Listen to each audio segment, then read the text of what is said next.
hermano, hermana, pueden tomar asiento. El 7 de junio del 2006, el ilusionista Criss Angel, en el episodio 4 de la segunda temporada de su show de ilusionismo, Criss Angel sorprende al mundo con uno de los actos de ilusión más sorprendentes que él había hecho, que era el de atravesar una piscina caminando sobre el agua con algunas personas dentro incluso de la piscina.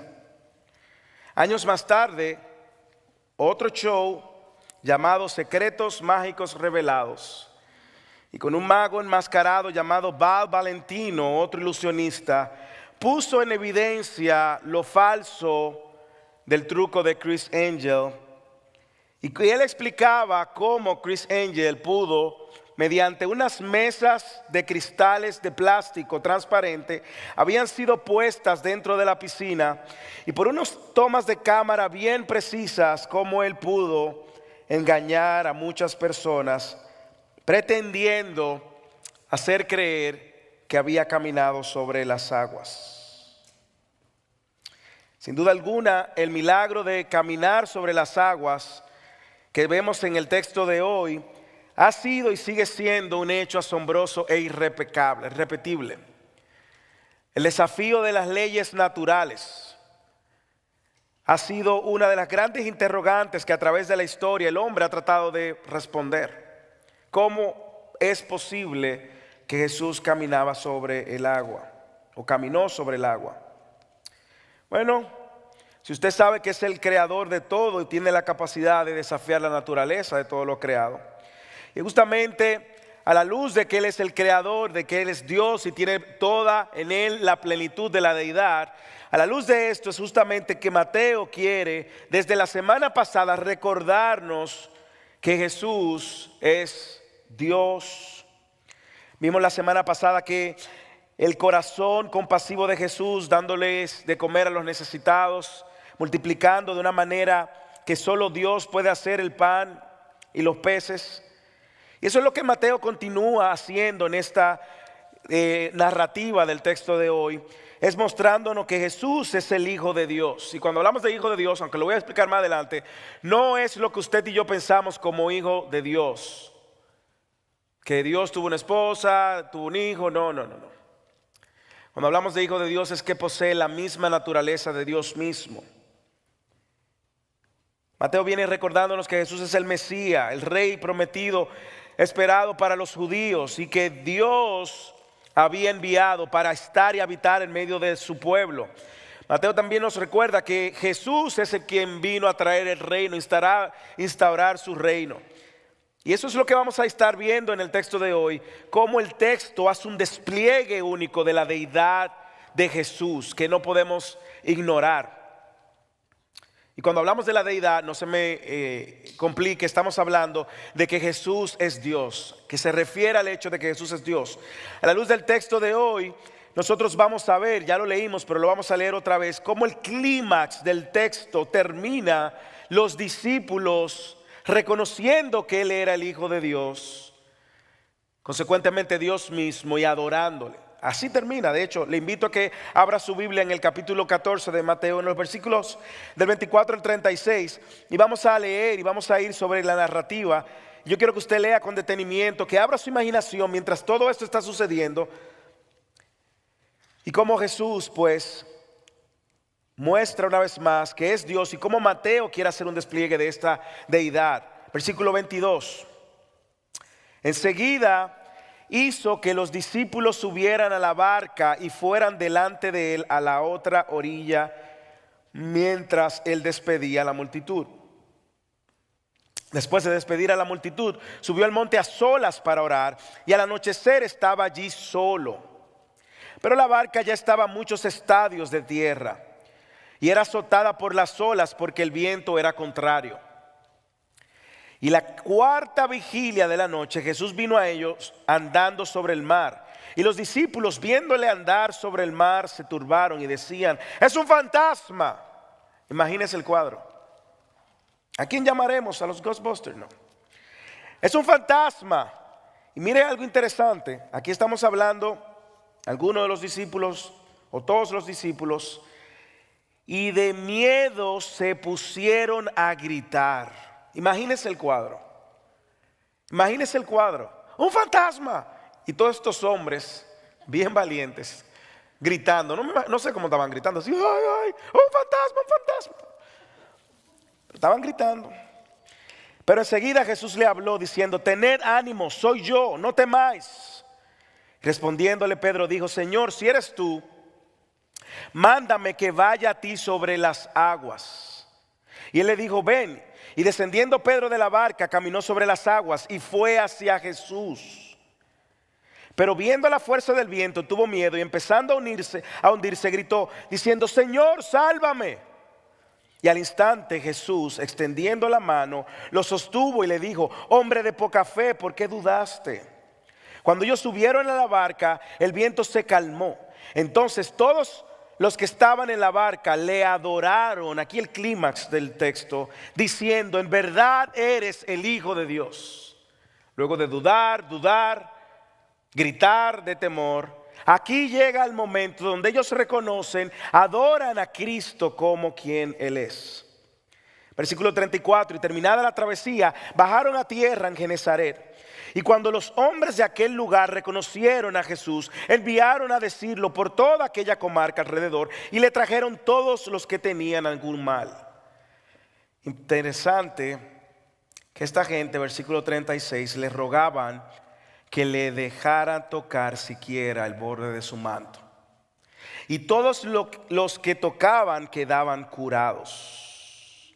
No sé si usted pudo ver a través de todo el texto cómo Mateo intencionalmente deja caer algunas componentes claves de que este hombre es Dios mismo en la tierra.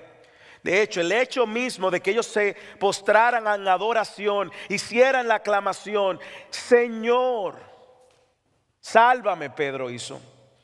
Y posteriormente cuando ellos dice que le adoraron diciendo verdaderamente el Hijo de Dios, deja muy claro muchos elementos de quién Jesús era.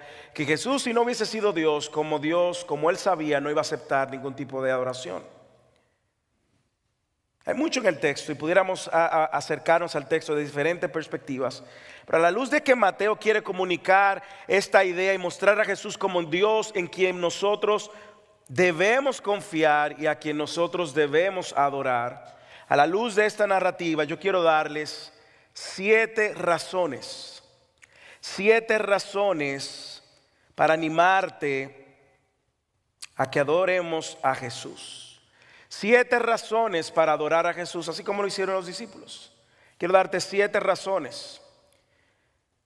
La primera razón la encontramos en los versículos 22 al 23, y es que nosotros debemos y estamos llamados a adorar a Jesús porque Jesús es nuestro ejemplo de la búsqueda de Dios.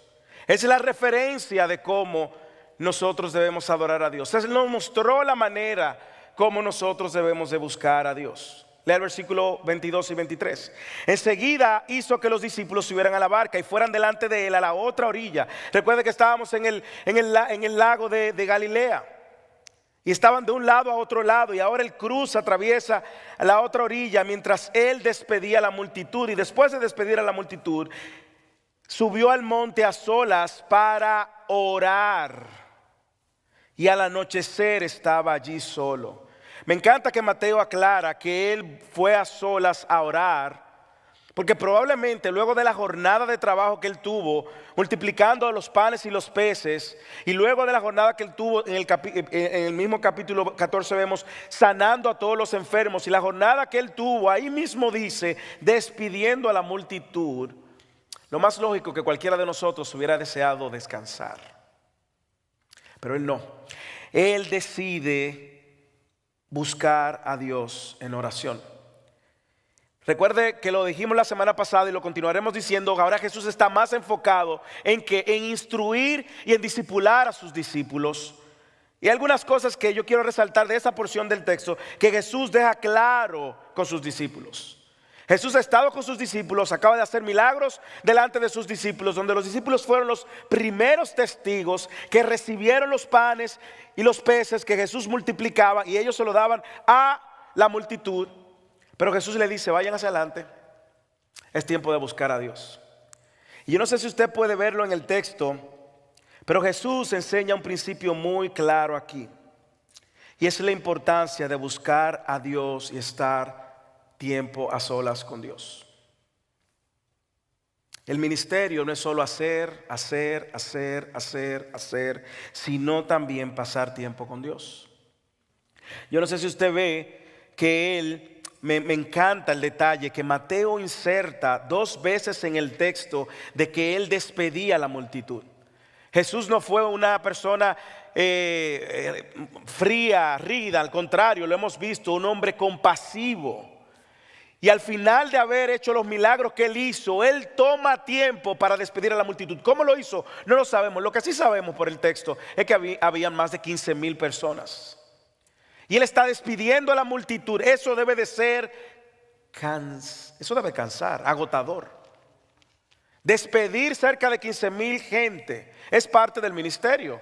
No es solamente hacer el milagro, sino tomar tiempo para despedirlos. Y saber que hay algo más importante que hacer el milagro y de despedir a la multitud, y era estar tiempo a solas con Dios. Lo más importante, hermanos y hermanas, de nosotros ser hijos de Dios, ¿usted sabe qué es? No es venir a la iglesia todos los días solamente.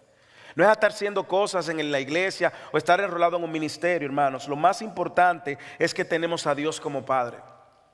Y lo más importante es que Jesús nos está mostrando que Él, siendo Dios, tenía esta comunión con Dios y está modelándole a sus discípulos. Porque imagínense el cuadro, hemos estado juntos todo el tiempo y de repente ahora el maestro dice que va a estar sola con Dios. ¿Qué está haciendo Jesús? Jesús le está enseñando a sus discípulos que deben aprender a buscar a solas a Dios. Que no es solo hacer y hacer para Dios, sino ser en Dios. Jesús está mostrando también la importancia de la oración y Jesús le está recordando que ahora, recuerde que en el contexto el templo aún no se ha rasgado, el acceso al Padre era solo a través del sumo sacerdote, pero ahora hay un acceso que tenemos libre. En una cultura como la nuestra, hermanos y hermanas, mucho ruido, mucho activismo, una agenda llena continuamente, a nosotros se nos olvida continuamente lo más importante, y es pasar tiempo a solas con Dios. Y yo me hice la pregunta y quiero compartirla. Y cuando me hice la pregunta encontré mis faltas. ¿Hace cuánto tiempo usted tuvo a solas con Dios? Usted me dirá, Moisés, pero es que no tengo tiempo. Le digo algo, Jesús tampoco tenía tiempo. ¿Y cuándo Jesús lo hizo? Léalo. Después de despedir la multitud al anochecer. Siempre hay tiempo. Siempre hay tiempo. Y usted dirá, pero ese era Jesús. Jesús era humano 100%. Y usted puede estar seguro que Jesús estaba cansado completamente. Pero las prioridades estaban muy claras. Hermanos, aprendamos de Jesús y adoremos a Jesús porque Él nos está mostrando ese modelo de buscar a Dios. Y nosotros tenemos ahora acceso a Dios. Ahora podemos darle gracias a Dios y adorar a Jesús, porque gracias a Él nosotros podemos acercarnos al Padre, hermanos. Podemos acercarnos confiadamente. Antes eso no era posible y ahora podemos acercarnos. Ahora es Dios, que antes éramos sus enemigos, ahora somos sus hijos. Antes estábamos lejos y ahora estamos cerca, hermanos. No dejemos pasar la oportunidad en este tiempo si nosotros estar diligentemente buscando tiempo con Dios. Sería muy awkward, en inglés la palabra, sería muy vergonzoso que usted llegue al cielo y usted no pasó tiempo con Dios, con el Padre. Claro, en Cristo somos completos, pero solo para ilustrar la necesidad y lo que Jesús aquí está modelando. Adoremos a Jesús porque gracias a Él tenemos acceso al Padre. Ya no somos enemigos, somos sus hijos. Segundo, otra razón para adorar a Jesús es que es el Señor de la creación. Es el Señor de la creación. Como lo veo aquí en el versículo 25, lo voy a mostrar. Pero la barca estaba ya a muchos estadios de tierra y era azotada por las olas, porque el viento era contrario. Y a la cuarta vigilia de la noche, Jesús vino a ellos andando sobre el mar. No un truco como Chris Angel hizo. No habían condiciones para caminar sobre el mar porque habían olas. Y me encanta que Mateo deje esto claro. Habían olas, había un viento contrario. Esto no fue algo que se preparó para engañar a los discípulos y lucir algo. No había manera alguna. Sin embargo, aquí nosotros vemos que en la narrativa los discípulos se habían alejado más de lo normal. Dice el texto que se habían alejado muchos estadios. El texto paralelo de Juan dice que eran 25 estadios. Y eso es básicamente 3.6 millas de distancia. 3 millas de distancia que se había alejado de donde estaba, de la orilla. Por los vientos, las olas. Todo el que ha estado en playas o en cualquier lugar donde hay olas sabe que usted puede estar en un lugar con las olas y las olas llevarte allá. Nosotros que venimos de islas del Caribe sabemos cómo las olas muchas veces te traicionan y cuando vienes a ver está bien profundo. Pero no sé si usted al leer este texto le recuerda lo que nosotros vimos en Mateo capítulo 8, versículo 27, versículo 23, cuando se desató una ola, ¿lo recuerda? En el versículo 23 del capítulo 8 dice: cuando entró Jesús en la barca, sus discípulos le siguieron y de pronto se desató una ola, una gran tormenta en el mar, de modo que las olas cubrían la barca. En aquel escenario Jesús estaba en la barca. En este escenario Jesús no está en la barca. Y Jesús viene a los discípulos caminando sobre el mar. Algunos entienden que este texto de Mateo quiere recordar y colocar en la mente de la audiencia lo que sucedió con Moisés cuando estuvo frente al mar y abrió el mar. Lo que sí sabemos aquí es que Jesús no tuvo necesidad de abrir el mar porque Él era el Señor que había creado el mar. Y era más cómodo caminar sobre el mar que abrir el mar. En Juan capítulo 1, versículo 3 nos recuerda que todas las cosas fueron hechas por medio de Él y sin Él nada de lo que ha sido hecho fue hecho.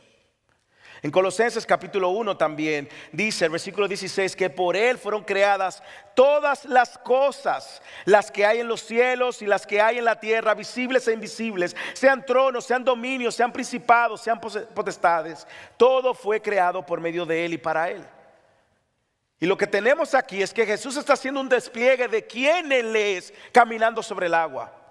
Y Él está dejando claro que Él está por encima de las leyes naturales. Solo Dios está por encima de las leyes naturales. Porque Dios no está limitado al tiempo, el espacio, a la materia como el hombre. Porque Dios crea el tiempo, el espacio y la materia. Y cuando esto sucede, ¿qué usted cree que está pasando en la mente de los discípulos? Claro que es un fantasma. Porque esto es algo que no puede ser normal. ¿Quién puede caminar sobre las aguas al anochecer, vientos contrarios, con oleaje? Solo el creador de las aguas. Y yo creo que cada vez que nosotros veamos la creación y veamos lo impresionante de la creación, es una razón para adorar. Salmos 19 dice: los cielos cuentan la gloria, oh Dios, y el firmamento anuncia las obras de tus manos. Jesús es el creador de la creación. Jesús es el Señor de la creación. Y porque Él es el Señor de la creación, Él está desafiando las leyes de la naturaleza. No se pierda de vista lo que está pasando. Es justamente el acontecimiento del caminar sobre las aguas que sacudió la fe de los discípulos. Y los discípulos solo pudieron concluir de rodillas adorando de que Él era Dios, porque Él venía haciendo algo que solo Dios podía hacer. Así que adoremos a Cristo, porque gracias a Él podemos venir al Padre en oración, podemos buscar a Dios. Segundo, porque es el Señor de la creación. Tercero, porque podemos confiar en Él. Podemos confiar en Él. Versículo 26 y 27. Y los discípulos viéndole andar, aquí está. Los discípulos viéndole andar sobre el mar se turbaron y decían: es un fantasma. No sé si su versión tiene dos signos de admiración, pero aquí la mía la tiene. Es un fantasma, una exclamación. Y de miedo se pusieron a gritar. Pero enseguida Jesús les habló diciendo: tened ánimo, soy yo, o yo soy. En el griego está construido yo soy. No temáis. Señores, aquí hay algo revelador de los discípulos. Los discípulos creían en los fantasmas. Yo sé que en algunos países él luce diferente. Yo sé que en México creen en la, ¿cómo se llama? La Llorona. En mi país creen en Bacá. Tendría que explicarle, me tomaría mucho tiempo. Pero los discípulos creían en fantasmas. Se sintieron aterrados, se pusieron a gritar. Yo no sé cómo gritaron, no sé si gritaron como niños, no sé si gritaron como lloran los niños cuando sienten temor en la oscuridad, que creen que hay un monstruo en el closet que va a salir. No sé. No sé si se volvieron niños gritando como niños. Pero lo que yo sí sé es que desde el momento en que Jesús los escuchó gritar, Jesús le habló. Escuchen, léalo ahí. Pero enseguida Jesús le habló diciendo: tengan ánimo, yo soy, no teman. Él está diciendo: confíen, es la misma palabra. Esa palabra no teman, esa palabra es la misma palabra que se usa para decir más adelante en Juan, en el Evangelio de Juan, cuando él dice: confiad, en el mundo tendréis aflicción, pero confiad. Jesús le está diciendo: confíen, yo soy, confíen, soy yo, no tienen por qué temer. Hermanos, yo no sé si esas palabras pueden hacer eco en el corazón nuestro, pero la verdad es que es una de las palabras que más vamos a escuchar en todas las escrituras. Lamentablemente muchos cristianos hoy en día vivimos consumidos por el temor. El temor nos consume, es temor a los hombres. Hemos hecho de todo fantasmas. Tenemos temor a los hombres, tenemos temor al rechazo, a ser aceptado o no ser aceptado. Tenemos temor al presente, tenemos temor al futuro, tenemos temor a la muerte. Y eso luce diferente. De hecho, COVID manifestó cuánto le tememos a la muerte. Tenemos temor a todo lo que no es familiar, a todo lo que no encaja, a todo lo que puede significar una amenaza.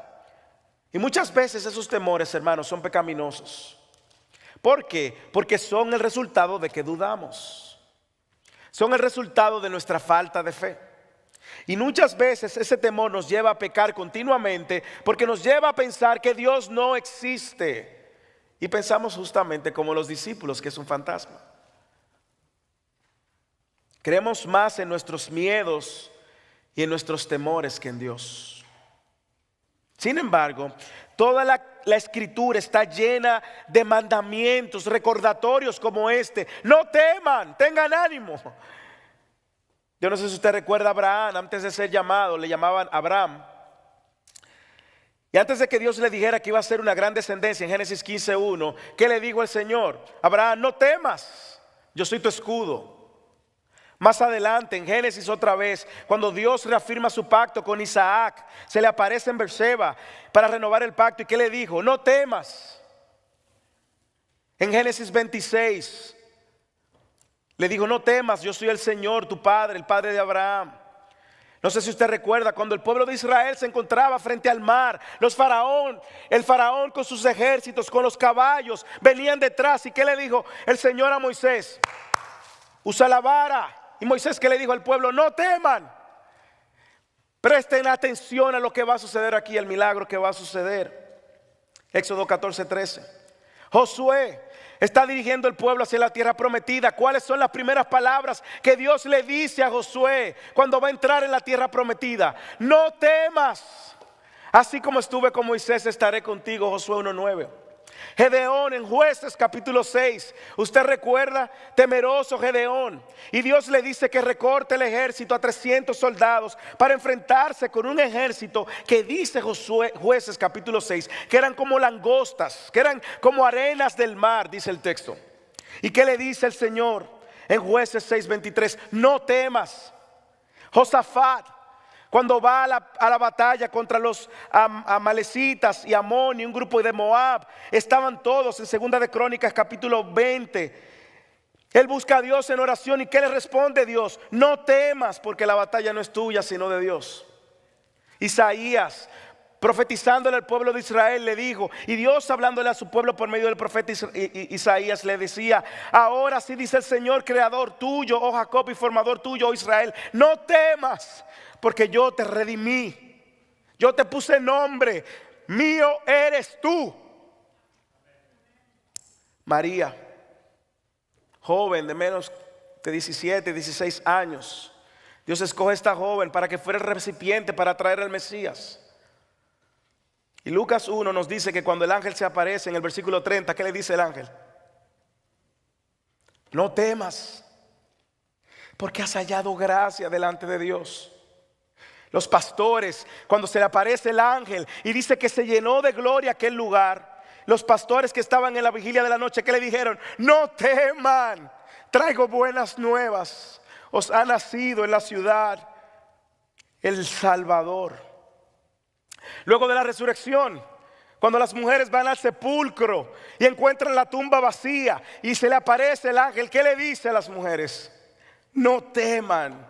Ese que ustedes andan buscando ha resucitado.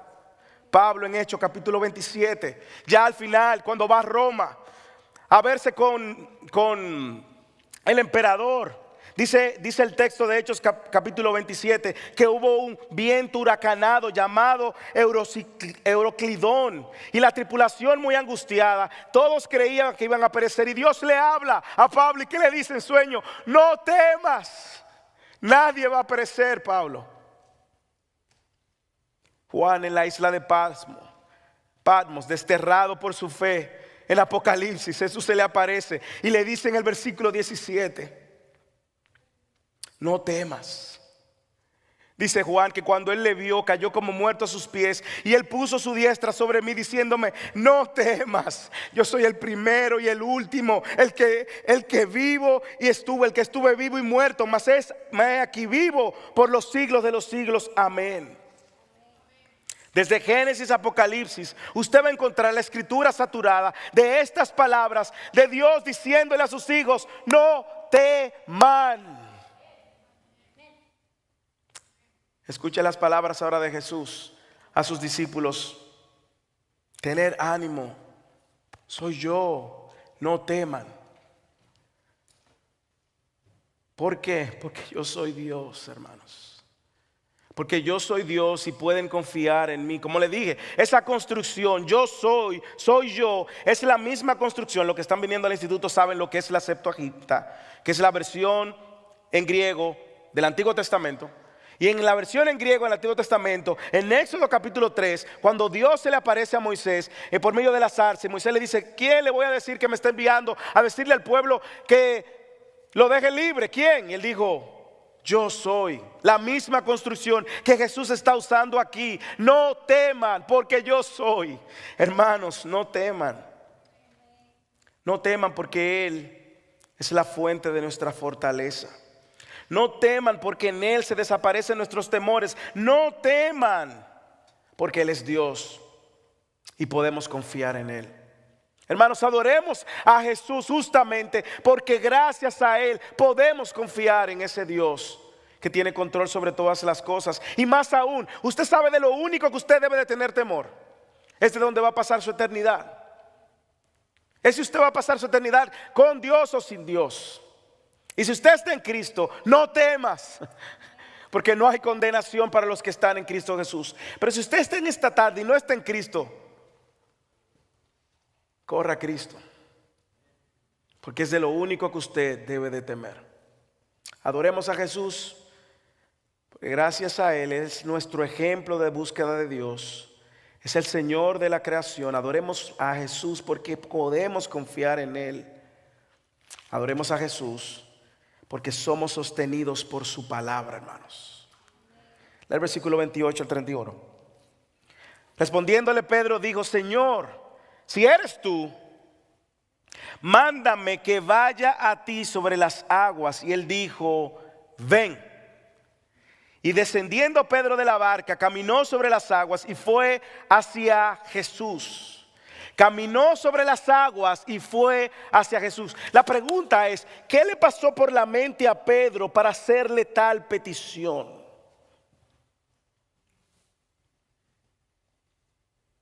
¿Por qué Pedro hace la solicitud? Dice que caminó sobre las aguas, también desafiando las leyes de la gravedad. Si tú eres quien tú dices que eres, si tú eres Dios, el Señor de la naturaleza, creador de todas las cosas, entonces mándame a que yo vaya a ti. Ahora, no sé si usted ve aquí que Pedro reconoce que él tenía la capacidad, el poder y la autoridad de hacerlo caminar sobre las aguas. Pedro tiene la palabra de Jesús y eso fue suficiente para él atreverse a caminar sobre las aguas. Fue porque Jesús le dijo, ven, léalo en el versículo 29. Y él le dijo, ven. Y descendiendo Pedro de la barca, caminó sobre las aguas. Hermanos, Pedro caminó sobre las aguas porque estaba sostenido por la palabra de Jesús. En ese momento Pedro no estaba parado sobre las aguas, hermanos. Pedro estaba parado sobre la palabra que lo había llamado. Hermanos, la palabra, sostenidos por la palabra de Jesús. De hecho, ¿qué hizo que Noé construyera el arca cuando no había ni siquiera probabilidades de que lloviera? Tenía la palabra de Dios, una palabra de Dios. ¿Qué hizo que Abraham dejara su tierra, su parentela y dejara la zona de confort? La palabra que Dios le había dado.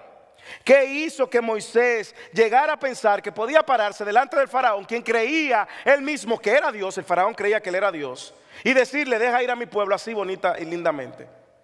Estaba parado en la palabra de Dios.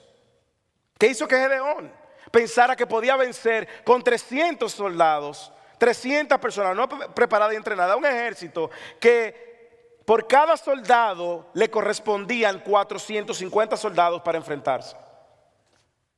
Tenía la palabra de Dios.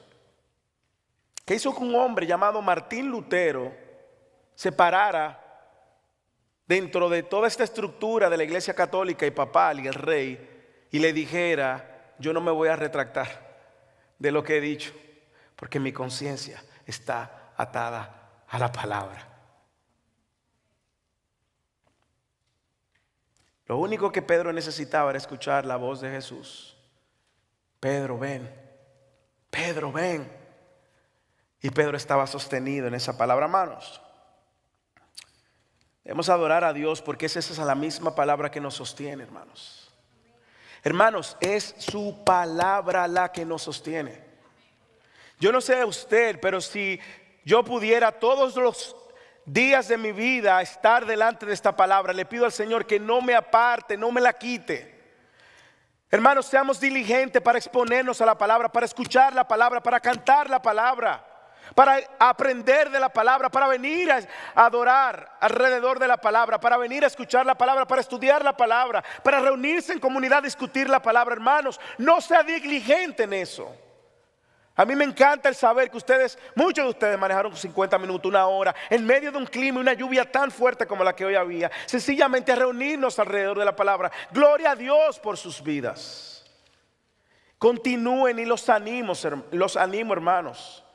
Seamos todo el tiempo buscadores, anhelemos conocer esta palabra. ¿Para qué? Para que podamos vivir esta palabra. Pero yo no sé si usted lo ve, que Jesús le da una palabra a él que bastó para mover el corazón y la fe de Pedro. Jesús ha dicho muchas cosas en su palabra que nos sostienen hoy. Él es la luz del mundo, el que me sigue no andará en tinieblas.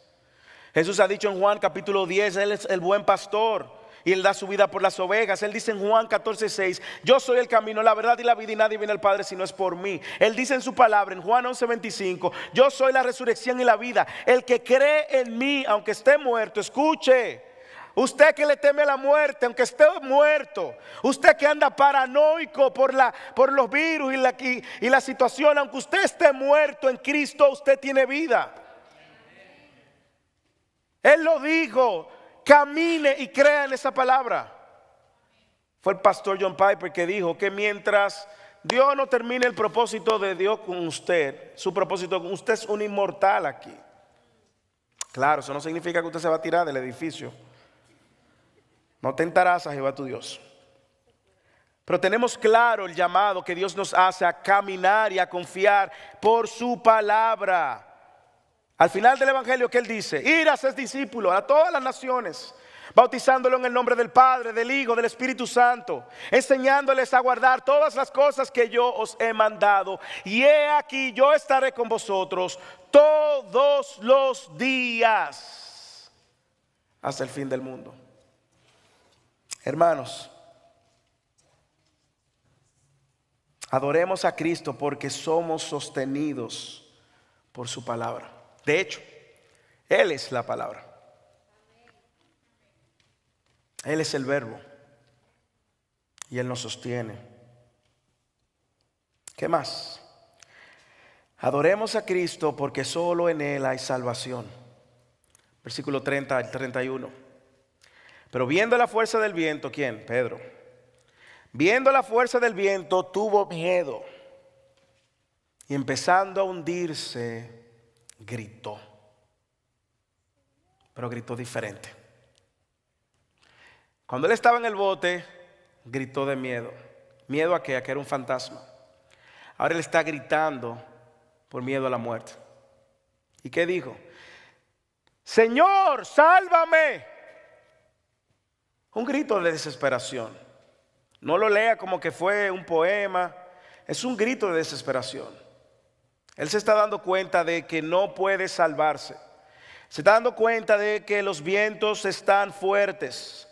Él se está dando cuenta que empezó a hundirse, claro, por causa de la falta de fe. Pero ¿qué hizo? Clamó al único que podía salvarlo. Señor, sálvame. Y al instante Jesús, extendiendo la mano, lo sostuvo y le dijo: hombre de poca fe, ¿por qué dudaste? Como le dije, si usted compara este grito con el grito anterior, es diferente, las circunstancias son diferentes. En aquel momento él gritó porque no sabía quién era y quién venía sobre las aguas, y ahora está gritando justamente porque sabe quién está delante de él, pero sabe cuál es ahora su condición. Y él sabe hacia dónde va, al fondo del agua, a morirse, a ahogarse. No hay manera de que lo saquen. Él conoce muy bien el lago. Y él sabe de estas tormentas repentinas que se producen. Él sabe cómo los vientos hacen la pesca más compleja y difícil. Y empezó a gritar. Pero al igual que en los versículos anteriores, desde que Jesús escuchó el grito, ¿qué hizo Jesús? En los versículos anteriores él dijo: hey, no temas, soy yo. Y ahora Jesús, ¿qué hace? Extiende su mano y sale al socorro. Y lo sostuvo. Lo dice, léalo, extendiendo su mano lo sostuvo. Imagínese el cuadro, cómo sucedió aquello. ¿Qué tan lejos llegó a caminar Pedro? No sabemos. Le digo una cosa, para Pedro el clímax de la historia es cuando él reconoce quién es Cristo. Pero si usted le pregunta a Pedro de la historia, él probablemente no solo vea: Jesús caminó sobre el agua. Jesús me salvó cuando me estaba hundiendo. ¿Qué pasó con Pedro? Bueno, empezó a ver la fuerza del viento, léalo. Pero viendo la fuerza del viento, tuvo miedo. Empezó a ver las circunstancias a su alrededor. Empezó a ver la fuerza del viento. Empezó a creer que él estaba sostenido por él mismo y no por quien lo había llamado. Empezó a ver su propia condición. Empezó a ver su propia incapacidad de autosalvarse. Empezó a enfocarse en cualquier cosa que no era Jesús. Quitó la mirada de Jesús y empezó a ver los vientos. Empezó a dudar. Y con la duda, ¿qué vino? La caída. Empezó a quitar su mirada de Jesús. Pero dijo algo que me conmueve, me atrapa el corazón. Aun cuando la fe de Pedro falló, aun cuando Pedro quitó su mirada de Jesús, Jesús no quitó su mirada de Pedro, hermanos. Hermanos, esa es la fe. De eso se trata la fe, hermanos. De poner nuestra mirada en Jesús y creer y confiar que solo Él puede salvarnos. De hecho, Hebreos capítulo 12 luego dice, por tanto, puesto que tenemos, el capítulo 11 es el capítulo de la fe, lo recuerda, los héroes de la fe. Y el capítulo 12 dice, por tanto, puesto que tenemos en derredor nuestro tan grande nube de testigos. ¿Cuál nube de testigos? Todos los héroes de la fe del capítulo 11. Despojémonos también de todo peso y del pecado que tan fácilmente nos envuelve, nos quiere hundir. Y corramos con paciencia la carrera que tenemos por delante. ¿Cómo se corre la carrera? ¿Cómo se corre esta carrera? Puestos los ojos en Jesús, el autor y el consumador de la fe, quien por el gozo puesto delante de él soportó la cruz. Hermanos, no movamos nuestra mirada de Cristo. No movamos nuestra mirada de Cristo. ¿Qué va a pasar si usted mueve la mirada de Cristo? Mire lo que va a pasar. Lo que va a pasar es que si usted mueve la mirada de Cristo, probablemente la ponga en el otro. Si la pone en el otro, va a fracasar. ¿Por qué? Porque el otro te va a fallar. Te va a fallar hasta el pastor. Te va a fallar. No es infalible el pastor. Ningún hombre o mujer en esta tierra te va a fallar. Si la pusiste en tu esposo y pusiste la esperanza en tu esposo o tu esposa, te va a fallar. Si pones la mirada en ti mismo, va a suceder una de dos cosas. O te vas a dar cuenta de lo miserable que eres, o te vas a creer superior y también vas a fracasar. Y si pones la mirada en la circunstancia, ¿qué va a pasar? Lo mismo que le pasó a Pedro. Vientos, y empezó a dudar. Cuando ponemos la mirada en la circunstancia, ¿qué parece? Empezamos a lamentarnos, a criticar a Dios, a criticar al prójimo, a criticar. Por eso la recomendación es clara: mantener la mirada en Cristo. Pero hay más, hay mucho más en el texto. ¿Usted sabe por qué? Porque aun cuando la fe de Pedro fue fluctuante, la gracia de Jesús no cambió. Fue constante. Aun cuando Pedro fue duditativo, Jesús fue firme y lo sostuvo. Hermanos, todo el que está aquí es salvo. Escuche esto. Esa es la buena noticia, hermanos. Usted y yo hemos sido salvos a pesar de nosotros. Romanos 5:8. Mas Dios muestra su amor para con nosotros, en que aún nosotros siendo pecadores, Cristo murió por nosotros. Nuestra fe puede flaquear, aún los que estamos en Cristo, pero Cristo no va a flaquear. Aquí vemos también que nuestra fe no es la que nos salva. ¿Cómo? No. Es Cristo que salva, hermanos. Spurgeon lo ilustró de esta manera. Imagínate que un hombre se está ahogando y alguien le tira una soga. Y aquel hombre lo ala cuando se está ahogando, así como Pedro. ¿Quién lo salvó? ¿La soga? No, lo salvó el hombre. La soga solo fue el medio. La fe es el medio. No vas a poder salvarte por ti mismo. Cristo es el que salva. Por eso le adoramos, hermanos. Hermanos, por eso venimos aquí a adorarle. Porque cambió lo más difícil de nuestra realidad en esta tierra, y es nuestra eternidad. Hermanos, entienda la magnitud de lo que Cristo ha hecho. Te salvó. Tú te estabas hundiendo en tus delitos, en tus pecados. Tú estabas muerto. No podías salvarte, y un día Dios te abrió los ojos. Y probablemente clamaste igual o más que Pedro: Señor, sálvame. Y ahí llegó el Señor, te extendió su mano y te abrió los ojos y cambió todo tu futuro, hermanos, y tu presente. Pero si tú estás aquí y no estás en Cristo, déjame decirte, el orden de la salvación aún no ha cambiado. Lo primero es esto: es que el Señor te llama. Ven. Lo segundo es que cuando el Señor te llama, tú vas a ver la condición tuya de incapacidad de salvarte. Y cuando tú ves tu incapacidad de salvarte, ¿qué tú vas a hacer? Clamar: Señor, sálvame.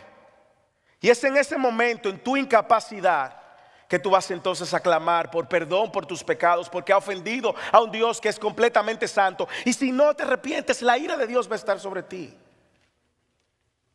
Lo siguiente que va a suceder es que Dios te va a extender su mano, va a abrir tus ojos y te va a sostener y te va a salvar, de manera que al final terminas adorando. Y ese es el último punto. El último punto es no solamente que, gracias, no solamente que adoramos a Jesús porque Él es nuestro ejemplo de la búsqueda de Dios, solamente porque es el Señor de la creación, también porque podemos confiar en Él, porque somos sostenidos por su palabra, porque solo en Él hay salvación, porque es el Hijo de Dios también. Versículos 32 y 33. Y cuando ellos subieron a la barca, el viento se calmó. Mira aquí el Señor y autor de la creación. El viento se calmó. Entonces los que estaban en la barca, ¿qué hicieron? Adoraron. Aquí está. Aquí está, usted solamente adora a Cristo, a Dios como Salvador, cuando usted se ha dado cuenta lo que Él hizo por usted.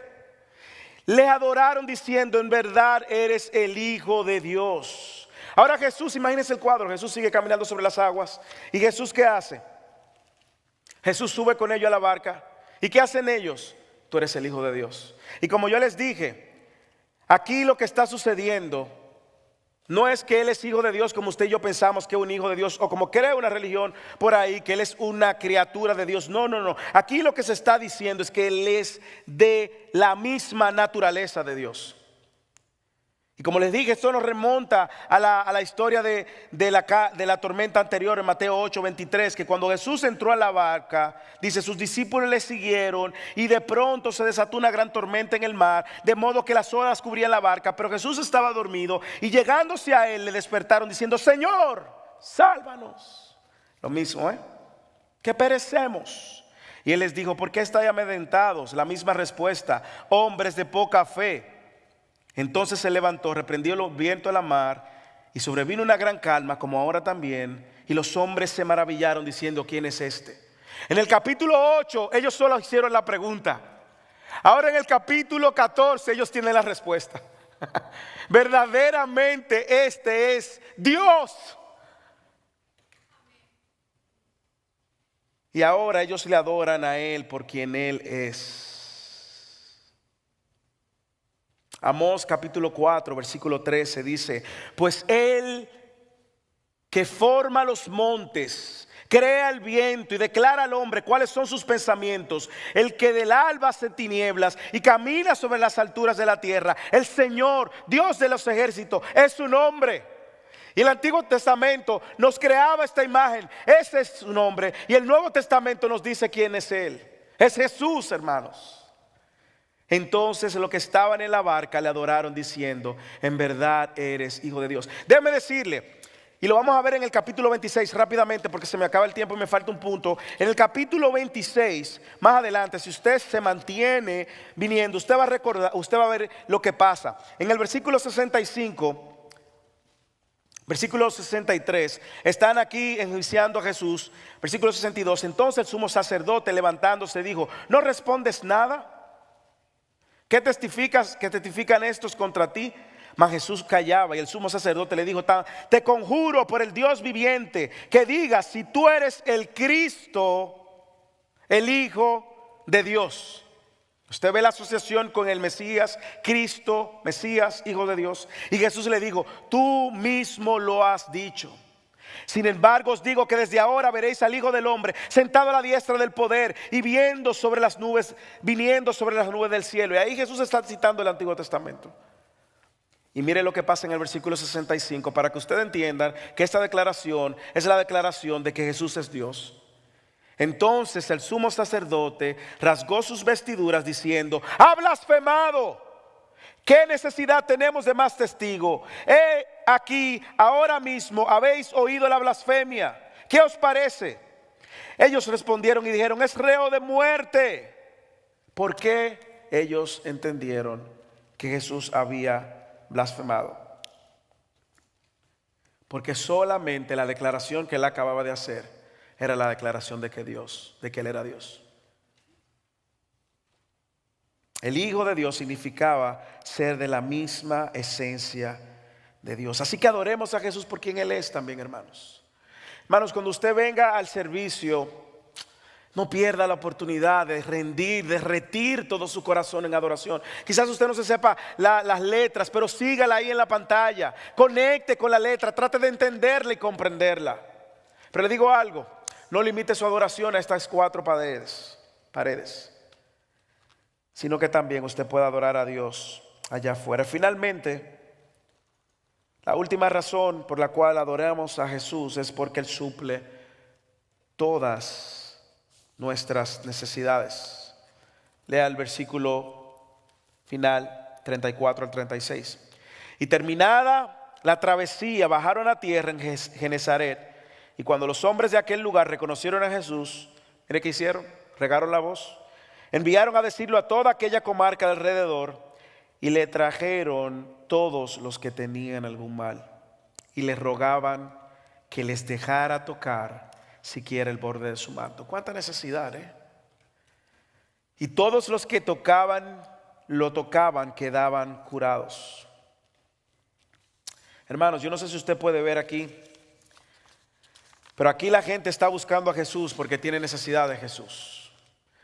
Y la gente que tiene necesidad sabe que Jesús puede sanar y puede resolver su necesidad. Pero también la gente que conoce al que tiene necesidad, va y busca al que tiene necesidad y lo trae donde el único que puede resolver su necesidad: Jesús. Y así termina el capítulo 14. Ahora Jesús revelándose como aquel que había estado solo justamente durante toda la noche. Imagínense, aquí no hay descanso, El que cree que el ministerio y la iglesia, hermanos, la iglesia es la fe cristiana, no la iglesia. La fe cristiana no es para perezosos. Yo sé que hoy era un buen día para quedarse acostado en la casa, pero la fe cristiana no es para perezosos, hermanos. Jesús acaba de hacer la multiplicación de los panes y los peces. Jesús acaba de sanar a un grupo de gente. Jesús acaba de despedir a la gente. Va en la madrugada, que es la hora de dormir, a las 12 de la noche, medianoche, y luego dice que en la cuarta vigilia, 3 a las 4 de la mañana, y Jesús lidia con el problema de sus discípulos, y ahora lo que le espera, un comité de bienvenida con más gente para seguir ministrándole. Hermanos, sin embargo, Jesús sabía el propósito de su vida, y era justamente suplir la necesidad de los afligidos, traer libertad a los cautivos, dar vista a los ciegos, sanar a los oprimidos y salvar al perdido. Jesús es la respuesta a toda nuestra necesidad, hermanos. Jesús es la respuesta a nuestras necesidades. Y usted puede tener muchas necesidades. La mayor necesidad es la de su alma. La mayor necesidad es que usted esté en una buena posición delante de Dios. Esa es la mejor necesidad. Y si usted está aquí en esta tarde y no tiene esa relación personal con Cristo, esa es su mayor necesidad. Y Él ha provisto para su mayor necesidad, y es Cristo. Corra a Cristo. Si ya usted está en Cristo y usted se siente insatisfecho, el problema no es Cristo, hermano. El problema es usted. Y lo que usted está llamado es justamente a conocer a Cristo, que es Dios, Jesús, que es el Salvador, el pan de vida, el único capaz de proveer para todas tus necesidades. Al final, todos los caminos conducen a Cristo. Y así va a pasar al final de los días. Todos los caminos van a conducir a Cristo. Algunos para salvación eterna y otros para condenación eterna. Quiera Dios que este remanente de First Irving completo puede estar ahí adorando a Jesús porque nos modeló cómo buscar a Dios, adorando a Jesús porque proveyó para nuestras necesidades, adorando a Jesús porque solamente en Él podíamos confiar, adorando a Jesús por quien Él es, adorando a Jesús. Es la fuente de nuestra fortaleza, es quien nos da ánimo. Hermanos, adoremos a Jesús. Cierre sus ojos y oremos, Padre.